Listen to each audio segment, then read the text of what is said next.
FP2 at the US Grand Prix. Keep it nice and simple. So FP2 is all about race sim and quali sim. So typically when you see the fastest times, they don't mean a lot when you look at FP2.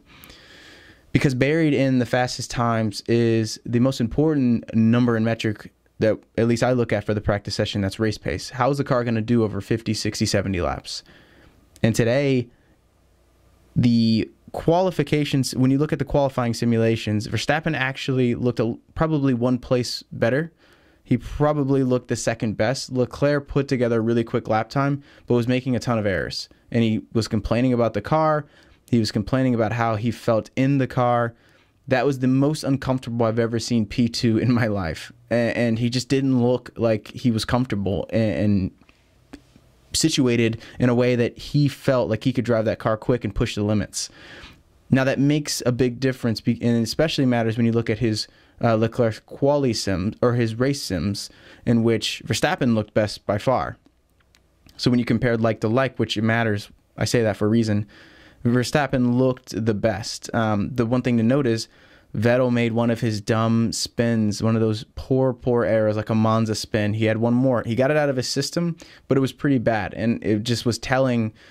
I didn't think it was a good omen at the time. When I saw it happen, it just looked worse and worse with each replay. I might even do an onboard. It looked so bad. But it's just one of those things where you like lose focus. And it kind of reminds me of what happened with Grosjean, but I don't hold Grosjean to the same standard. So Grosjean ended up wrecking the session. I can't, like, I'll get that upload for you guys, but he ended up having a pretty bad shunt. He's fine, but the car's not, and that's actually a quote from him. But yeah, so let's just round out the top 10 really quick. Lewis P1, Leclerc P2, Verstappen P3, Vettel P4, Valtteri P5, Albon, Gasly, Sainz, Lance Stroll, and Antonio Giovinazzi. And that's the top 10. Here are the bottom 10. You had George Russell step back in his seat. Roman only got 4 laps in because he wrecked, but Kevin Magnussen I thought would be a little bit quicker too. Sergio dropped a little bit. Kimi still continuing with his woes. I'm not sure what's going on with that car or where his pace has gone, but Kvyat and Daniel Ricciardo gave a little bit back from the pace they started to show in FP1. So FP3 will be pretty telling just in terms of where they settle. But after this session, we kind of know what the cars can do on this track. And again, the same trend continues. It's bumpy. It is bumpy, bumpy, bumpy. And as the track rubbers in, it feels like it's getting worse. But Roman had the biggest incident of the day. Vettel had a pretty bad spin, just an embarrassing spin. Not to be condescending, it's not embarrassing to me, but I'm sure to him he was certainly not happy about it. And yeah, it just wasn't a good look. But Hamilton looked really good all around. Like, it's typically what that Mercedes performs like, just the best all around car. He's continuing to have issues with these bumps, and I'm listening to all the other onboards, and Mac's not talking about it as much, but Hamilton seems to be talking about it quite a bit, about the safety of the circuit itself. Only says to me that he's uncomfortable. So I can't really take anything else from that other than his pace is quick. But Leclerc is the one who put I guess it only comes down to the one lap, but as we've seen Ferrari so many times, they can put together a pretty quick lap, but it's where the racecraft or the strategy and or both is where it falls apart. And I think that's kind of what showed today is he had a quick lap time. It's good enough for P2, but he by far the driver that was talking the most. And at one point they radioed into him saying, hey, this is what Lewis just did on that tire, in the same comparable tire. And Leclerc said, there's no way I can do that. And I've actually never heard him say that. And it's not like he was so emotional. It was just a very calm, like, no chance. Like, almost like he didn't care who heard it because it was so obvious. And it showed in his race pace. Verstappen was the fastest on softs, then Hamilton just behind him. And right after that, you actually had the drivers fall into place. But the most important thing I thought was Vettel. I've checked around because I waited a little bit, and then I noticed everyone's probably in bed because all my European counterparts, it's late, but no one's really talking about it. And the people that are saying Vettel didn't have a good session. Vettel ran pretty quick times on hard tires. I think he took note of what happened with Lewis, and I talk about that in the blog. I think he took note of what happened, and this C4 can run, or C2 can run a long time.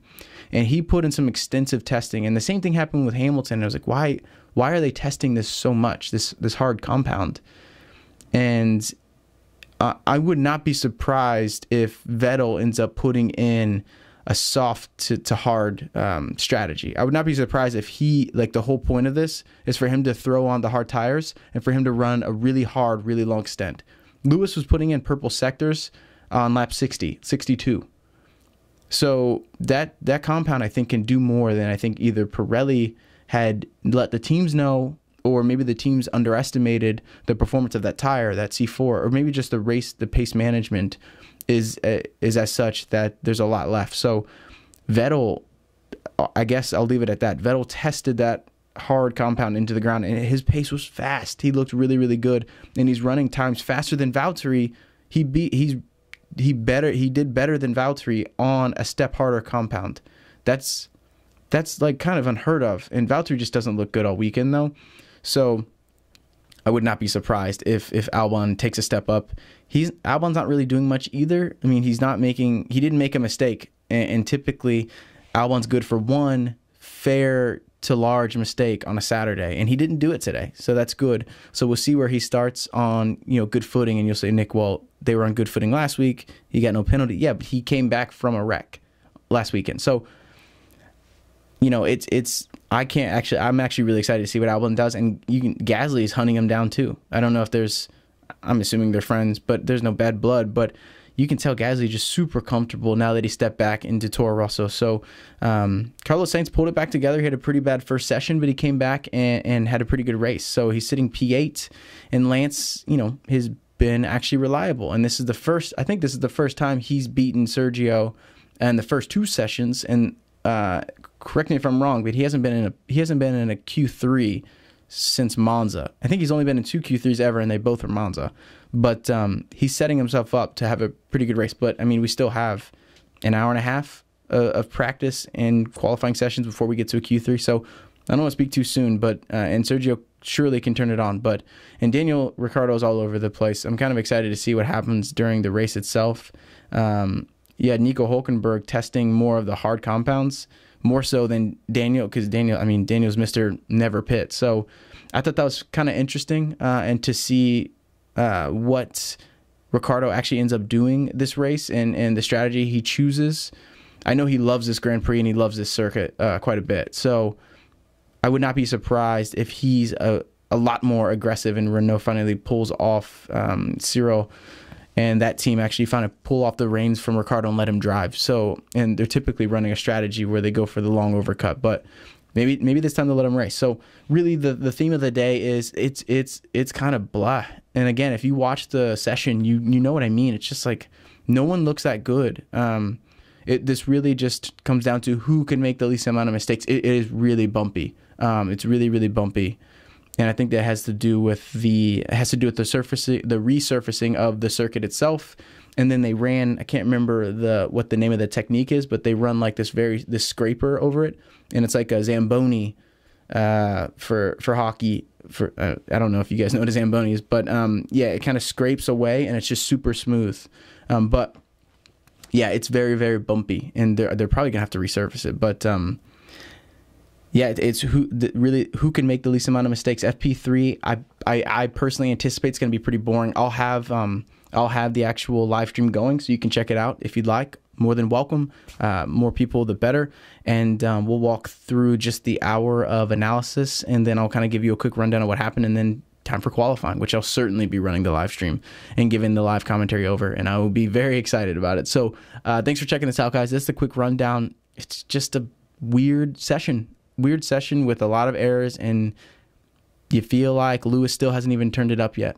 I haven't seen him put together a really fast lap yet, and no one's put together a really comfortable lap. Max seems to be the most consistent, complaining the least, and making the least amount of errors. So for now, he looks the best. His sims were the best. That's where I'm leaning. So that's the update. That is a breakdown, and I'll see you guys soon for more content. Thanks for checking this out. Subscribe, share, and I'll keep making you guys content. See you soon.